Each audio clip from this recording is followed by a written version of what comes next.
Едно вълшебно растение, което се затвори пред очите ни заради няколко капки дъжд. Стоим пред решетка, няма стълбче, цъфти в чудесен слънчоглед и има много дълбок корен. Обикновено листата, които виждате наоколо, са приплетени в гъста мрежа, много бодлива, която наричат решетка.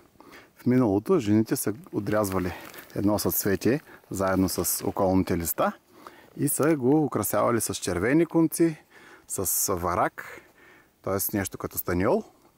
И така украсено са го слагали над входа на къщата, за да пази от злото, защото дявола не можел да мине през тази бодлива решетка.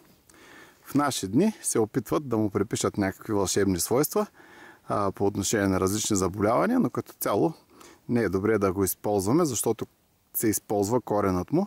А ако започнем системно да изваждаме корени, тази чудесна красота, която обикновено ни радва в късния юли и през август, ще изчезне. Радвайте се на решетката, без да я вредите, моля.